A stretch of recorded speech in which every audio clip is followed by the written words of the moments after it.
लगता है मोकामा की आग पटना तक पहुंच गई है। जी हां, मोकामा में छोटे सरकार से शुरू हुई अदावत अब पटना में अपना रंग दिखा रही है और ये रंग दिखा रहे हैं नीरज कुमार। जी हां, वही नीरज कुमार जो कभी अनंत सिंह के खिलाफ चुनाव लड़ चुके हैं और इस बार भी ऐसी इच्छा रखते थे।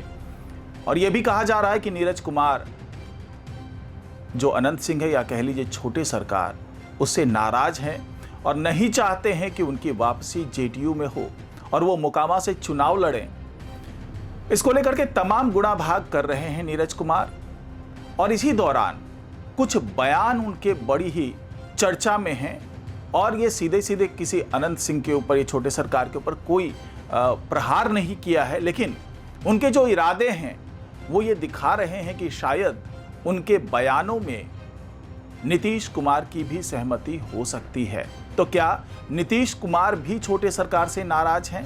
क्या जो छोटे सरकार है उनको शह देने वाले लोगों के खिलाफ नीरज कुमार सोची समझी साजिश के तहत मोर्चा खोले बैठे हैं? तो इसी पर चर्चा होगी आज के इस वीडियो में, तो इस वीडियो को आखिर तक जरूर देखिएगा। नमस्कार, मैं हूं डॉक्टर सुरजीत सिंह और आप देख रहे हैं यंग भारत न्यूज़। अगर आपने अभी तक इस चैनल को सब्सक्राइब नहीं किया है तो सब्सक्राइब कर लीजिए और अगर आपको ये वीडियो अच्छा लगे तो इसको लाइक कीजिए, शेयर कीजिए और कमेंट जरूर कीजिए। तो नीरज कुमार बयान देते हैं अशोक चौधरी के खिलाफ, बयान देते हैं सम्राट चौधरी के खिलाफ और उनके खिलाफ कोई कार्रवाई नहीं होती है। उनके खिलाफ किसी तरह का बयान पार्टी के शीर्ष नेतृत्व की तरफ से नहीं आता है।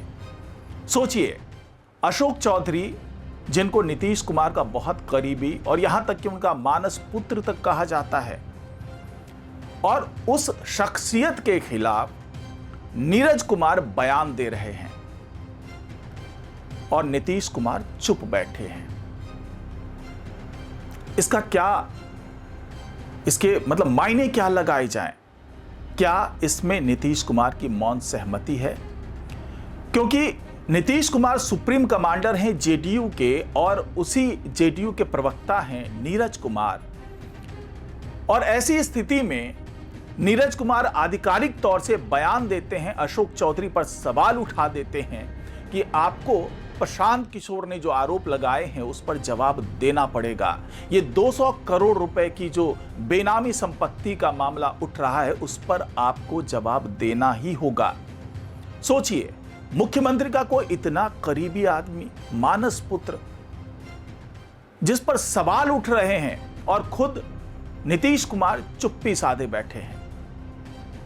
और जब पार्टी की तरफ से आधिकारिक बयान दे रहे हैं नीरज कुमार, तो जाहिर सी बात है उनको कहीं ना कहीं से बढ़ावा मिला होगा, उनको कहीं ना कहीं से शह मिला होगा, तभी वो ऐसा बयान दे रहे हैं। नहीं तो ऐसे बयान देने वालों के खिलाफ तो नीतीश कुमार पलक झपकते यूं कार्रवाई कर देते हैं और पहले कई ऐसे एग्जाम्पल सामने आ चुके हैं।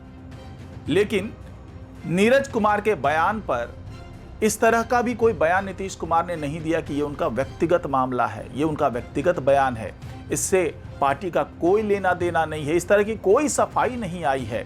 ना ही पार्टी के दूसरे किसी वरिष्ठ नेता ने ऐसा कहा कि नीरज कुमार जो भी बोल रहे हैं वो उनका व्यक्तिगत बयान है, इससे पार्टी का कोई लेना देना नहीं है। उससे ये साफ साफ दिख रहा है कि अशोक चौधरी पर जो सवाल खड़े किए जा रहे हैं, जो प्रशांत किशोर ने तमाम आरोप लगाए हैं, उसमें गंभीरता है और उसी गंभीरता को नीरज कुमार उठा रहे हैं और उसके पीछे सोच ये हो सकती है कि जेडीयू को साफ स्वच्छ छवि की पार्टी बताई जाए।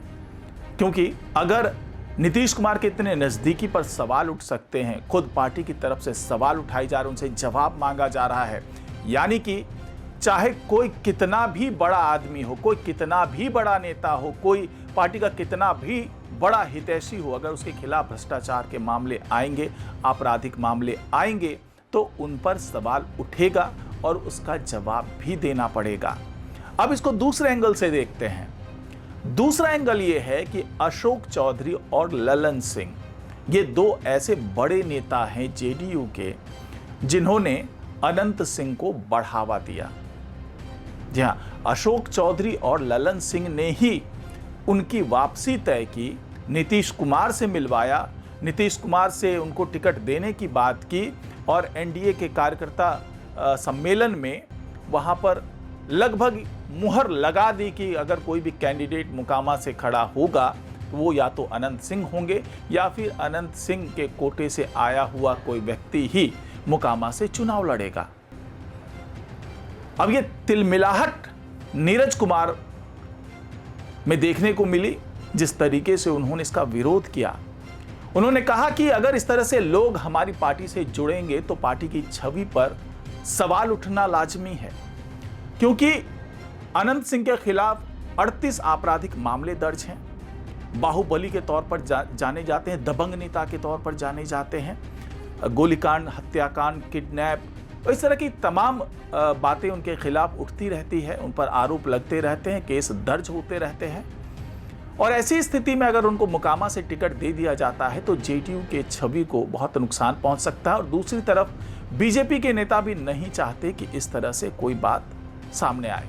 यह अलग बात है कि बीजेपी की तरफ से सम्राट चौधरी खुद, जो कि जिन पर प्रशांत किशोर ने आरोप लगाया था कि वो एक हत्या के मामले में दोषी पाए गए थे, लेकिन उन्होंने फर्जी मैट्रिक का सर्टिफिकेट लगा करके खुद को नाबालिग सिद्ध किया और 6 महीने में ही वो बाहर आ गए। तो ऐसा माना जा रहा था कि बीजेपी में भी बहुत नाराजगी है अनंत सिंह को मोकामा से चुनाव लड़ाने के मामले में, क्योंकि बीजेपी खुद नहीं चाहती कि राजनीति का अपराधीकरण हो। इसीलिए संसद में विधेयक लाए गए, वहां पर बिल पेश किया गया था कि इस तरह के आपराधिक छवि वाले, भ्रष्टाचार से संबंधित छवि वाले या कोई भी ऐसे मामले जिसमें वो सजा याफ्ता हो जाते हैं तो उनको किसी भी संवैधानिक पद पर रहने का अधिकार नहीं होगा। तो इस तरह का विधेयक लाने के बाद बीजेपी ये कोशिश करती है या फिर ये दिखावा करती है कि मैं अपराधियों को परिश्रय नहीं दूंगी। बीजेपी में किसी भी भ्रष्ट नेता, किसी भी बाहुबली या अपराधी तरह के जो नेता है उनके लिए कोई जगह नहीं है। और दूसरी तरफ वही एनडीए मोकामा से अनंत सिंह को बढ़ावा दे रही है। तो यह माना जा रहा था कि शायद बीजेपी भी बहुत ही अनकंफर्टेबल स्थिति में वहां पर है, वो भी नहीं चाहती कि अनंत सिंह को सीधे सीधे वहां पर सपोर्ट किया जाए।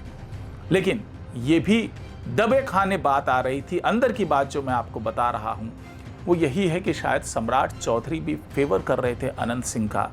यही वजह है कि जब नीरज कुमार ने सवाल खड़े किए तो वो न केवल अशोक चौधरी पर उन्होंने सवाल खड़े किए, बल्कि उन्होंने सवाल सम्राट चौधरी पर भी किए। इसी से ऐसा एक संकेत मिल रहा है कि नीरज कुमार वहां बिल्कुल ही कहते हैं ना जल भुन गए हैं। अनंत सिंह के को प्रोजेक्ट करने का जो सब कुछ वो साजिश की गई, जो सब तरह के से वहाँ पर एक बनाया गया, एक चक्रव्यूह की रचना की गई, उससे बहुत ही जले भुने हैं नीरज कुमार। और यही वजह है कि नीरज कुमार हर उस नेता को टारगेट कर रहे हैं जिन्होंने अनंत सिंह को सपोर्ट किया।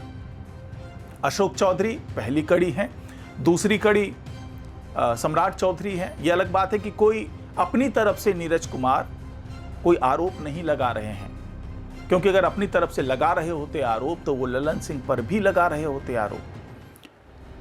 बल्कि नीरज कुमार के पास एक बहाना मिल गया है, वो है प्रशांत किशोर के आरोपों का। और वो इसी बहाने से न सिर्फ अपने नेता यानी कि अशोक चौधरी पर सवाल खड़े कर रहे हैं, बल्कि अपने सहयोगी दल यानी कि बीजेपी के कोटे से जो उप मुख्यमंत्री बने सम्राट चौधरी पर भी वो सवाल खड़े कर रहे हैं। और दोनों ही नेताओं की बात यह है कि दोनों ही नीतीश कुमार के करीबी हैं।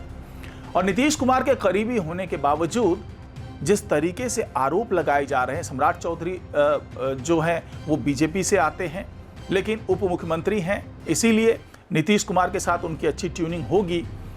और दूसरी तरफ जो अशोक चौधरी हैं बड़े ही प्रभावशाली मंत्री हैं और साथ ही जो नीतीश कुमार है उसके बहुत नज़दीकी हैं। इसके बावजूद नीतीश कुमार खामोश हैं। अंदर खाने से बात तो यहाँ तक आ रही है कि ये सब कुछ नीतीश कुमार के इशारे पर ही हो रहा है।